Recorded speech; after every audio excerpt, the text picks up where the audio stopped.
शुक्रवार के दिन अगर शंकर के मंदिर में जल चढ़ाया जाए तो नारी का अखंड सौभाग्य होता है। महाराज शंकर जी के मंदिर में चढ़ाने के लिए जा रहा है, हमारा निवेदन है उसको देखकर कभी हंसना मती। जो शंकर के मंदिर में झाड़ू लगा रहा है उसको देखकर कभी हंसना मती। जो शंकर के मंदिर में दिया लगा रहा है उसको देखकर कभी हंसना मती। जो शंकर के मंदिर में जाकर शंकर का श्रृंगार, जम के बोलो जरा सबको, पहले भी कथाओं में बताया, शिव जी की जो ये शंकर भगवान का शिवलिंग है, ये जलाधारी जो पानी बहने का स्थान है, पूरब पश्चिम उत्तर दक्षिण, इसमें से जलाधारी किस ओर जाती है? उत्तर की ओर। कहाँ जाती है? जम के बोलो जरा, उत्तर की ओर। केवल भारत की भूमि पर एक शिवलिंग ऐसा है जिसकी जलाधारी दक्षिण की ओर है, वो केवल उज्जैनी के कालाधिपति महाकाल बाबा हैं जिनकी जलाधारी दक्षिण में। बाकी के दुनिया में जितने आपको शंकर के मंदिर मिलेंगे, जितने शिवालय मिलेंगे, सबकी जलाधारी कहां पर रहेगी? जम के बोलो जरा, उत्तर में। उत्तर की ओर जलाधारी रहेगी, उत्तर में। पूरब पश्चिम में नहीं, दक्षिण में नहीं, उत्तर की ओर जलाधारी रहती। तो बेटी ने पूछा कि गुरुदेव अगर मान लो हमें जल चढ़ाता चढ़ाता इतना दिन हो गया और बाबा नहीं सुनी दिया तो हम कई करें। अब उसने तो, बेटी ने तो अपनी भाषा में, तो मेरा उस बेटी से निवेदन है तुम काई मत करो, बस इतना करो कि उत्तर की ओर जो जलाधारी होती है ना, प्रत्येक मंदिर में, ऐसा कोई शिव मंदिर नहीं होगा जिसमें उत्तर की ओर जलाधारी नहीं हो, सब मंदिर में उत्तर की जलाधारी रहती। केवल एक कालाधिपति महाकाल राजा की दक्षिण में, बाकी के सब की उत्तर।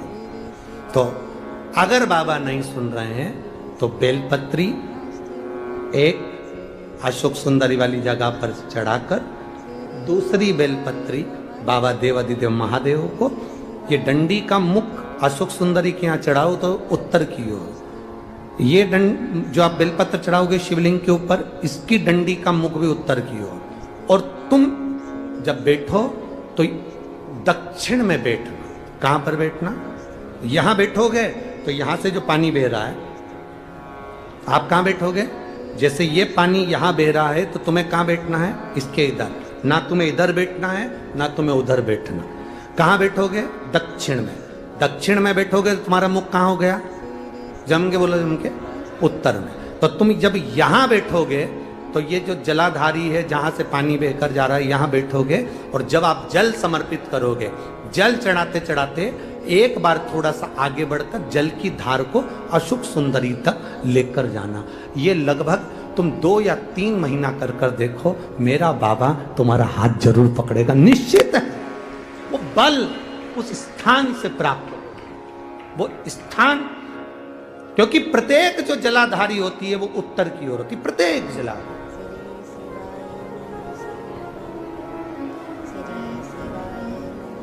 शंभो शरणे मांगू घड़ी रे, दुख काटो दया करी दर्शन।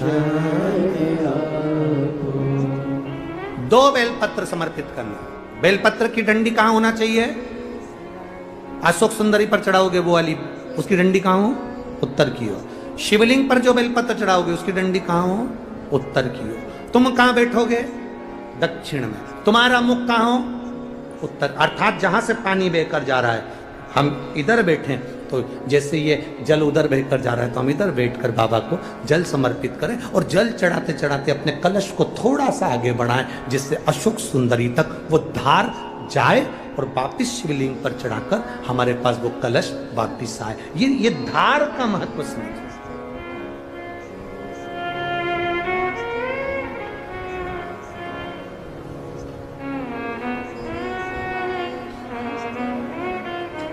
एक बार ये कथा हमने कह दी एक जगह पर तो किसी व्यक्ति ने पूछा गुरुजी ऐसा भी होता है कि जल चढ़ाने का भी नियम होता है, यहाँ चढ़ाओ वहाँ चढ़ाओ? हमने कहा देखो एक व्यक्ति वो होता है जो नौकरी में रहता है, नौकरी में रहता है, बैंक में नौकरी कर रहा है, पुलिस में नौकरी कर रहा है, सरकारी नौकरी कर रहा है, स्कूल में नौकरी कर रहा है, तो वो व्यक्ति की जब तक नौकरी रहती है वो कुर्सी पर बैठता है, सिग्नेचर करता है, तो उसकी बात मानना पड़ती, क्योंकि उसका सिग्नेचर हो गया। और वही व्यक्ति जब रिटायर हो जाता है और रिटायर होने के बाद अपनी कुर्सी पर आके बैठ के सिग्नेचर कर दे, तो उसका सिग्नेचर मायने रखाएगा?